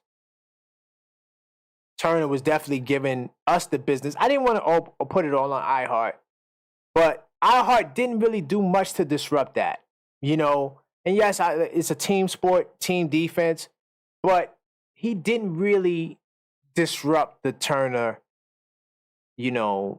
outburst. So yeah, I'm with you. I'm with you. Knicks will win. I'm with you. Let's see. Thank you. Coach said it hit it on the nail. $87 million for 8 points and 8 rebounds is crazy. Yeah, he can't even get a double-double. Aren't they after going after Laurie? Nah. Now you talking about Laurie Marketing? No. Wiseman, we might could get Wiseman because I think the Pistons might let him go. Koloko is interesting. He's interested. But you see, Coach, you're showing why I'm telling you guys there's a lot of options at center. Losing Isaiah Hartenstein is not the end of the world. Oh, Sherman corrected me. He said Hartenstein took 19. Hold on. I mean, let's pull it up. He said Isaiah Hartenstein took 19 threes. Hold on. I'm down. Yo, I'm down to be corrected. I am not perfect, but I do remember he shot 35%. Hold on. And I know that they were making a big deal about it when he first came. Let me see. See if I get a basketball reference right quick. We're going to pull it up. All right. So let's look at his career, right? Let me see. So he played 82 games, 0.5 threes a game. Okay, yeah, he wasn't taking a lot of threes. But it was more than, how much you said? He said he took what? You said he took 19 threes in his career? Nah, he took more than 19 threes. Hold up. He was probably shooting like a three every other game. Let's see, we got the totals right here. Okay, yeah, he took 87 threes in his career. Not much. All right. But look. Okay, so look. If you look at the trend, though, in 2022, 2023, that's when he started being comfortable taking more threes. You know? Oh, he did shoot 8 of 37 for the Knicks, though. Okay, I forgot about that. He did shoot 8. That's why he ain't take no more threes. That's why that 8. You see that 8 of 37? That's why it went down to 1 to 3. But I do think that Hartenstein will take more threes for OKC. I could see him getting up at least maybe 53s next year, and then they'll see if he'll hit it. But the way their offense is set up, you're going to have to hit threes. You're going to have to take threes. But salute to Sharon for the correction. I appreciate it. Let's see. Fans are going to get back on the Mitch bandwagon. Got no choice. What are you going to not do? I mean, you're a Knicks fan. You got to hope he does well. For sure. Let's see. Guess what? Ihart had played in 2 more games than Mitch in his career. They were drafted the same year. Yeah, but you know why though? That is though. Because I don't think he was getting minutes like that. Yeah, he played 28 games, 23 games. Yeah, he wasn't really highly coveted. What round pick he was? I think he was he a second round pick? Let's see. I don't remember. Oh yeah, he was a second round pick. So that's why he wasn't getting. I mean, Mitch was a second round pick too. So I guess I see the logic in that. But Mitch had more opportunities to play than Isaiah. To be fair, only to be fair, we got to be objective. But it's a good point though. It is a good point. Mitch has been in as many games as Isaiah Hartenstein. That's a fair point. Let's see. Ihart had some untactful plays, but Knicks finals future ain't hanging about. Hell no.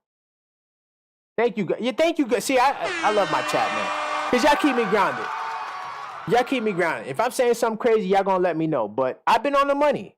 I think I did a good job with this Hartenstein build right here. He took 19 threes before he came to the Knicks. He took more than 19 threes, but I get your point. I got you, Sharon. I got you. He wasn't shooting that many threes. Salute to Finesseful J. I like some of his suggestions. Kai Soto, which I like Kai. Yeah, I would love to get him. I think, but he might be restricted. But I love Kai. Bamba and Wiseman. I don't think you need Bamba and Wiseman though, only because you got Sims. So you just need one of them. I would try to get you know what? This might not be popular. I don't know if he's gone, but how y'all feel about Kyle Lowry? Get him for the low. How you feel about him? You just get Kyle Lowry just in case. He might take away minutes from Deuce though, but I like Kyle Lowry. If you get Kyle Lowry and the Kai Soto dude, or get Wiseman and Lowry. I like that. Remember last year Boston traded Robin Williams away. He was their best big man. True that. Yo, salute. Yo, by the way, man, Knicks will be 2025, 26 champs be having some good points. That's a good point. The big man is irrelevant. I mean, it's not okay. Whoa, slow down. I need to dog growl for myself. I'm not saying the big man is relevant, but it's not like you can't win the championship. You feel me? Let's see. iHeart fans say Mitch is always hurt. iHeart have been hurt prior to the past seasons. Oh, okay, yeah, that's fair. Cause look, he do got look at the DMPs he got. Hold on, let's make sure I'm. Yep, look at the DMPs he got. Right, 68 game. Well, he did play 68 games, but before that, 16, 30. Now I'm not sure if he was getting minutes that at this point in his career, but those 2 years for sure, the 16 and the 30 year, he was definitely out for sure. So that's a very fair assessment. And look, he's never averaged more than 8 points a game. Let's keep it. And like Coach said, he is a career backup. I'm not trying to dump on him, but I'm just keeping it real. Like, it's not the end of the world. We got to keep it real, yo. We got to keep it real, especially on the Objective Knicks fan channel. We cannot go without keeping it real.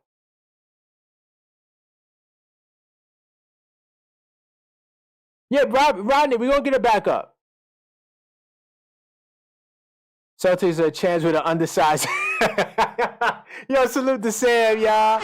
Yeah, I love Nick Nation. That's a fact. That's a fact. Yo, keep the comments rolling. Let me see a couple other topics. I think we're going to slide off a little early today, but hold on. We're not done yet. I think we covered Isaiah Hartenstein. Oh, okay, yeah, this is my Emmanuel Quickly point, right? Think about the trade, y'all. Real quickly. I'm not going to spend much time on this. You guys can also let me know what you guys think. So we traded OG Anunoby for RJ Barrett and Quickly. Now, we knew that coming into that trade, we knew that IQ wasn't going to be there because IQ wanted the 9-figure deal. So we knew that he had to go in the trade. We just didn't foresee RJ going with him. When you look at the bread, let's look at the bread. OG got the 215, 5 years. Quickly gets the 175, 5 years. If you add Quickly salary and RJ salary, what's that? I'll take off $20 million. That's what, $250 million? So the Knicks actually saved money and got somebody who is a better fit in the system. I'm not saying Quickly wasn't good. Quickly was good in the system. I just think that OG's defense and corner three-point shooting really fits what Randall and Brunson needs. They need a guy that's not going to be in the way.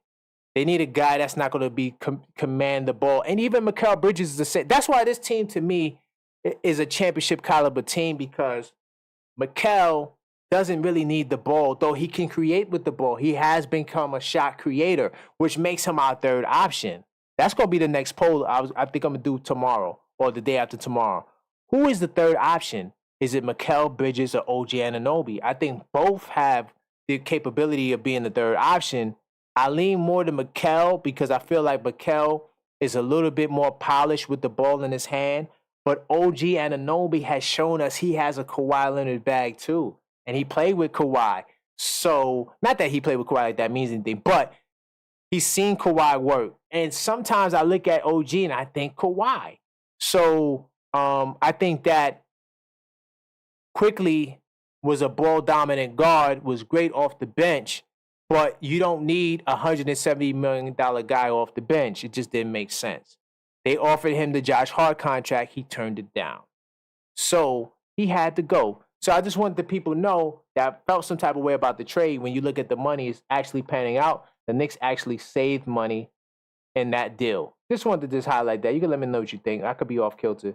I'm with it. Oh, just to follow up to the long-term pod, if you've been following the pod for a year or more, you know that we've been talking about this lawsuit. Remember the lawsuit? Whatever happened to the lawsuit? It kind of disappeared after we got OG, right? Well, the judge said that the Raptors and Knicks dispute should go to Adam Silver. And, of course, the Knicks doesn't want that because it says here, let's look.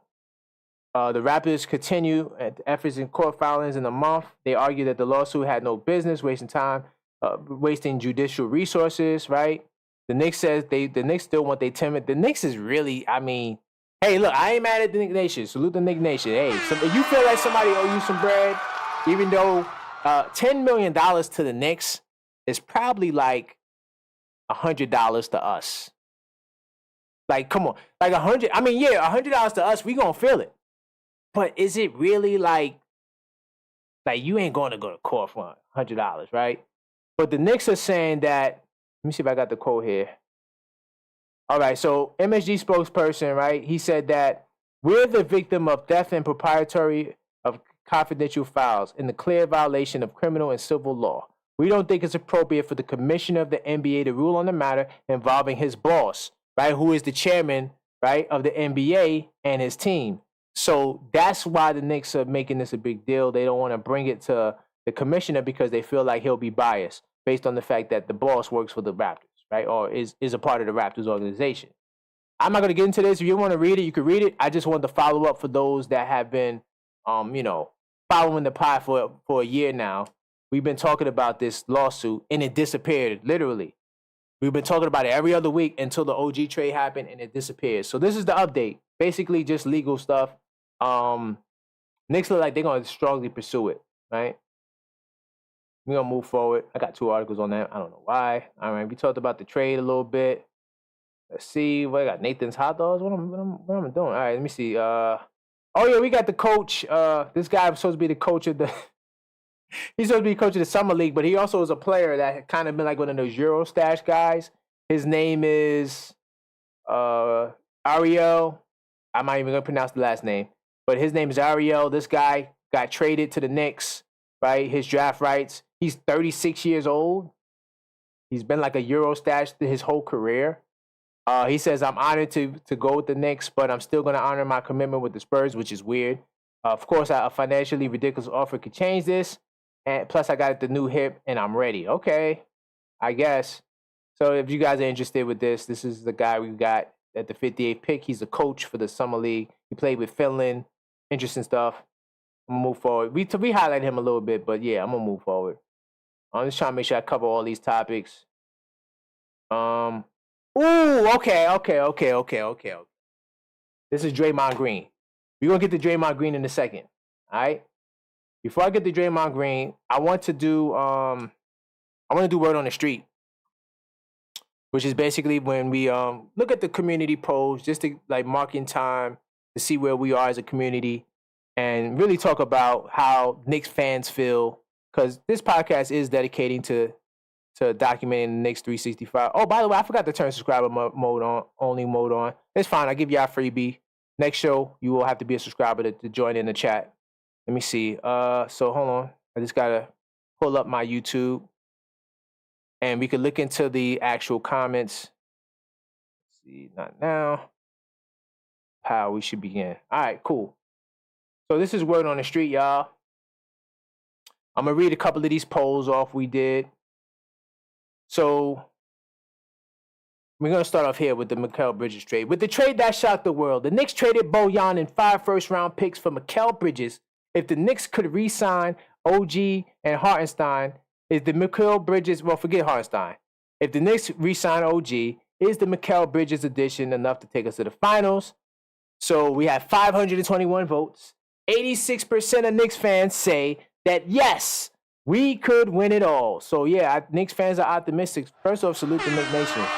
I think that we have a great chance of winning the championship. I don't care what the old media narrative said. I don't care what they say about the Celtics. The Celtics can be beat. They went through a hop. To quote Joel Embiid, everybody in the East was hurt. They didn't go through the beast of the East where you had to deal with a Joel Embiid MVP, 50 points, right? Then you had to get by Jimmy Butler, the grimy, gritty Jimmy Butler with the Heat.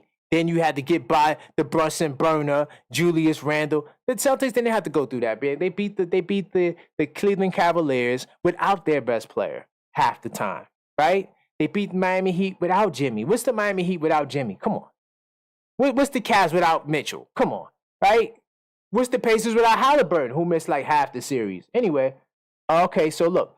So with Leon Rose getting the job done and re-signing OG Anunoby, right, after the Mikal Bridges trade, how do you rate our defense?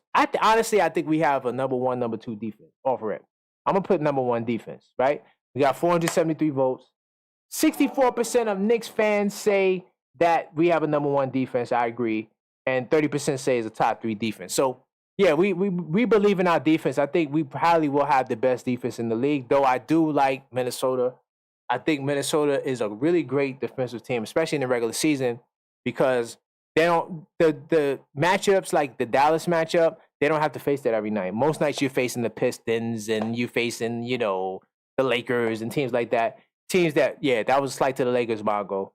Had to get you back for your little slight that you did earlier, or that little crazy trade proposal. Anyway, when you're going up against those teams every night, it's easy to have great defense. Same thing with the Knicks. We had a really good record against teams that I think we were single digits losses against teams that had under 500 record. So, the Knicks do a good job of beating the teams they're supposed to beat. And if you do that, that'll be the majority of your wins will come from that. So I do think that based on the fact that the league is going to be scary or scared of us when it's time, because, there's no weak links on the defensive end. Okay, this will be the last poll we'll do. I know it's early, but the Knicks have made some significant pre-draft moves that cause a stir in the basketball world. But there's still more to be done, which, honestly, I don't know how much more can be done now besides getting the center. How many wins do you think the Knicks can secure in this upcoming season? So this is an interesting question. I said 56 wins before Mikal Bridges trade happened. I'm leaning closer to 60, so I'm going to put 60-plus wins. And, okay, so most fans are in the 50. Salute to the fans, man. Y'all are level-headed, man. We got 486 votes. 60% of the people think it's 50-plus wins, and 38% say 60-plus. So, salute to you guys once again. That's all for Word on the Street. I just wanted to show you guys how Knicks fans feel. And then I'm going to wrap on this Draymond Green point. So, Draymond Green, okay? He's an interesting guy. Let me make sure I got my Draymond.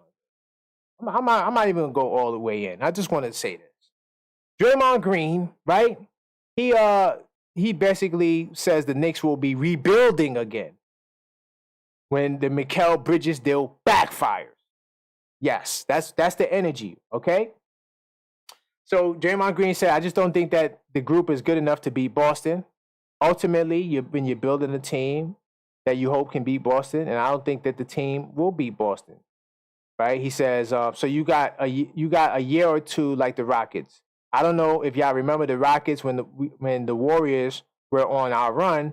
You got 2 years, and it's oops, it didn't work. Clint Capella's gone. The first domino falls, and then once the dominoes falls, that's it. It's gone from there. That's where I think it's going to happen, and I see it playing out. If it don't work, that's exactly how it will play out. You heard it here first. Okay. So that's what Draymond Green's take is on the Knicks, right? Now, Draymond is known for having negative takes against the Knicks. Whether or not he's genuine about it, I really don't care. It's Knick Nation, and we on the ups. His team, however, is on the outs. I don't want to make it about his team. Don't want to make it about his team. But they won a championship in 2022. Then they fell off the map.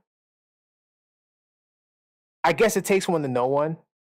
But at the same time, I just want to give some slight pushback. Why is it that Boston are, yes, they're the favorites, but why is it like this notion that they are not beatable? Because really, when you really look at what he had to say, right? And this is the gist of what he had to say, right? Let me see if I can get any more quotes just to be fair.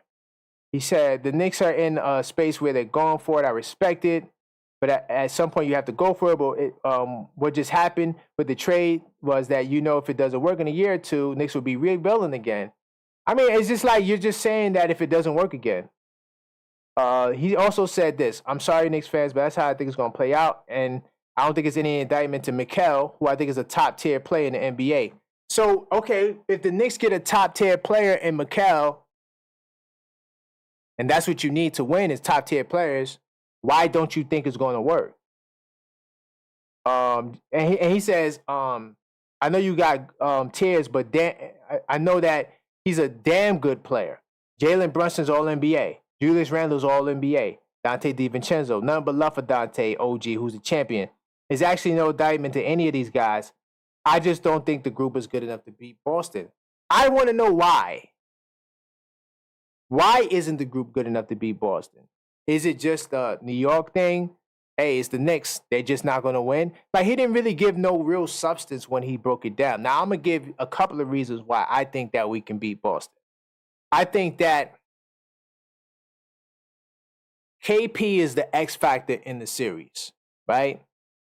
When the Knicks match up against Boston, KP is the one that really we have a hard time with. It's not really Tatum and Brown. And now that we got Mikal Bridges, we got even more defensive support to be able to try to contain them. Because you can't really stop anyone in the NBA, but can you contain them? I think that with the plethora of wing defenders that we have, and the fact that we also can shoot the ball at a pretty decent clip, I think that will also give Boston some trouble, because Boston still is a live by the three, die by the three type of team. Jason Tatum plays hero ball. He likes to take crazy shots. KP, to me, brings a lot of stability for them, because not only is he someone who stretches the floor on the offensive end, a pick and pop threat who can post up from the nail. You can't deny it, even if you don't like it, and we don't like the Celtics, but you can't deny KP's prowess and his exploits. But at the same time, KP health-wise hasn't been consistent. Will he even be there? Because I'm telling you right now, if the Celtics are not on their A game and they don't got Kristaps Porzingis, that Al Horford pick and pop and Al Horford pick and roll defense is weak. That's one, right?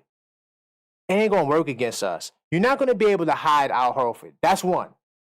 So that's my one reason. KP is not there.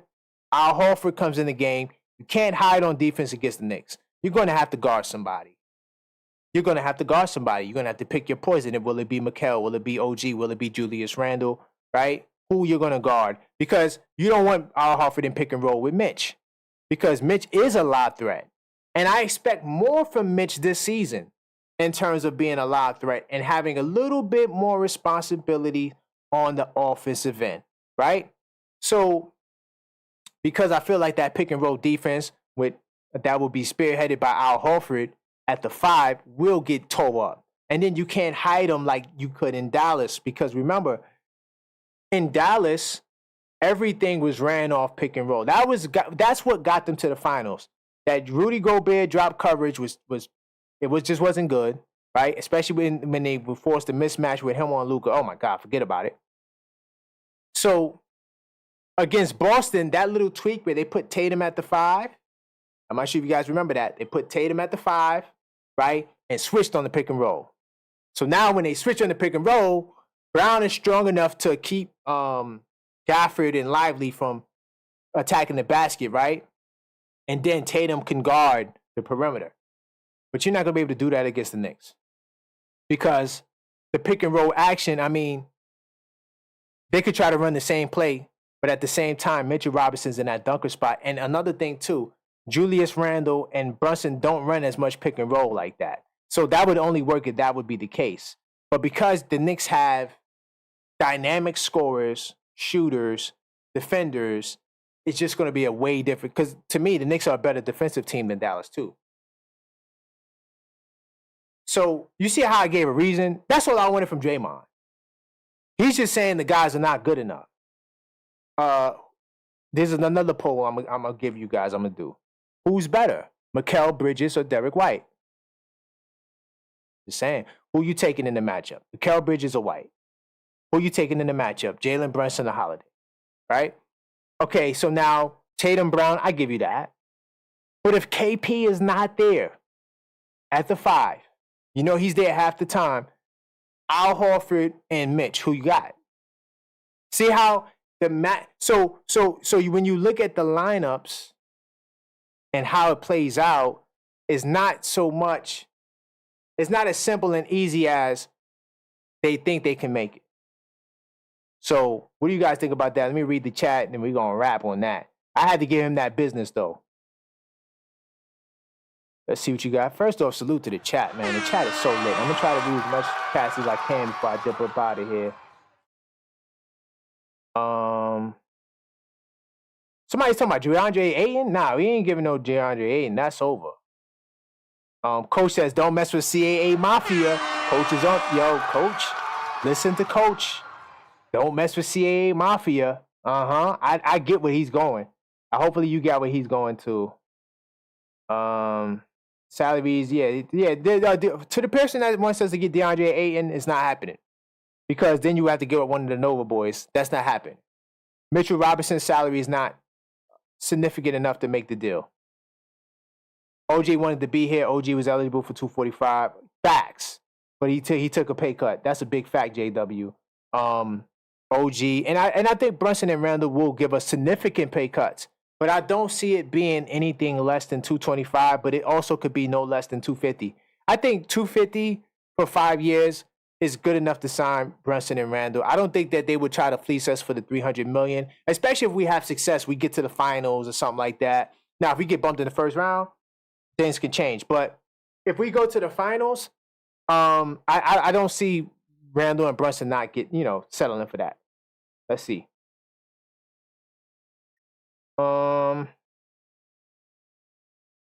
Because of today's style of play, NBA wouldn't give a center more than 25 a year unless he's Joker. You know what? A lot of these centers are technically power forwards. And they're not even pure power forwards, if you ask me. They're just, they like to shoot the three ball. But I think the Sengun kid, I'm sorry if I'm butchering his name, but he plays for Houston. I think he's going to get big money. Chet's going to get big money. He's currently playing a 5, but he's probably going to be a 4, but he's going to get big money. Miles Turner could get 30. I'm not sure what his contract is, but if the Pacers get to the Eastern Finals again or do something crazy like that, I could see Turner getting a nice little bag. KP's getting $30 million already. So there's a couple of young guys I think that can get up there, but it's not as much as the other positions. You're right about that. I give you that. Lauri Markkanen is gone. We're not going to get Lauri Markkanen, guys. First of all, right now we're facing a hard cap situation. So we can't exceed $178 million in salary. So I doubt that the Knicks, unless you guys got some news that I don't got. Remember, I've been on here for a while. But I don't think Lauri Markkanen is coming unless you're trading Randall, and they're not going to trade Randall. I love Knicks will be chance at 25, 26. He got us winning 66 games. I think it's possible. I'm just looking at a couple of these chats. Let's see. Brunson has to be able to throw a lob. Hell yeah, Brunson can throw a lob. Yeah, he gonna throw a lob. I know he's small. Oh, whoa, Coach. Hey, slow it down, Coach. Brunson is not too small, Coach. We gotta slow that down. We debunked the narrative on the podcast, Coach. Jalen Brunson is 6'2". The average point guard is about 6'2", 6'3". He's an average size point guard. He can throw lobs. Sims plus 5 picks for marketing. Nah, hell nah. I don't know what Sadu's talking about. Is a 7-foot available? Yeah, we said Golgar from the Magics, Saric from the Warriors. Now some of these guys might have got signed, but there's a bunch of guys. Mo Bamba. I mean, the issue is not the 7-foot. The issue is the type of big that you want in your system because they all play differently. Give us the Hall picks and we'll slide you Clint Capella. I don't think we want Clint Capella. What's his salary? I don't even think we could get him. Knicks are fine with the guys they had. The guys play the rookies. Sadu, Barry. Yeah, I think the rookies can get time if there's significant injuries, but I don't think that. Besides Mitch, I don't. Unless you got the guy, the coach from Lithuania, but I don't know. I don't think that. I don't think it's going to be that bad. I think that. It's going to be a balance of how healthy we was in 2023 and not as bad as 2024. You said Ariel, the rookie, is better? He's better than Mo Bamba and those guys? Well, he'll get a shot. I think that there's 5 roster spots. No, well, technically 5 because I think they're going to sign Precious or another center. So if they sign Precious or another center, there'll be 5 spots ready for the season. So you got it's a lot of guys though. it's a lot of competition. I ain't gonna lie to you. With all the second round picks, some of the guys we had last year, I'm pretty sure they're gonna get invited to camp. So it's gonna be tough to make the team, but we gonna see. Summer League, that guy is not playing in Summer League though, right? The coach Sadu, I don't think he's playing in Summer League. He's saying, believe me. Salute. So hold on, Barry. Let me ask you this. Did you watch you remember watching him in the World Cup? How do you know about this guy so well? Because I do remember watching Lithuania, but I don't remember this guy. I don't remember him. Hold on. I got the article right here. Let's see. I don't really remember him. I'm not gonna. There was a couple of guys that were putting in work because we actually covered the World Cup on the pod last year. But I just don't personally. I don't remember too many of the guys. There's a couple of guys that stood out, but let me see. Where's the article? What happened to it? All right, let me do one of these. Because Barry is saying that kid is really good. Well, he's not a kid. He's a grown man. He's 36 years old. Hold on, let's pull it up. Pull him up. I got him right here. And then we're going to wrap on this point. Where is the kid at? Where's the guy at? I lost my article? We talked about Draymond Green. I don't got it. Why not?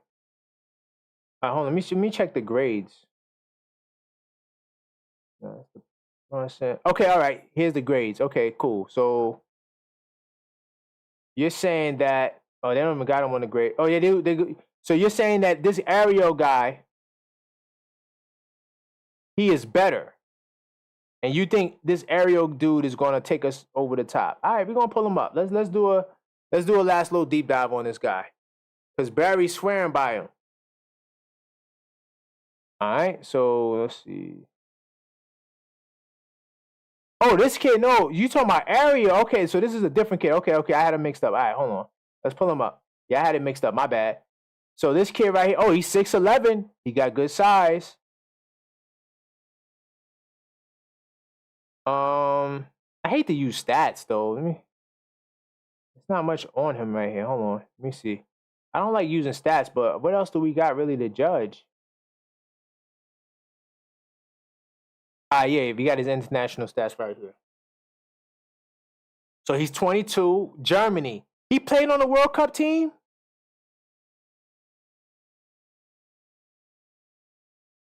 Let's see. He's giving you 8. He's giving you 8 and 7. Okay, 18 minutes a game. That's pretty good numbers for 18 minutes a game. Pretty good numbers. Okay. Well, I tell you what.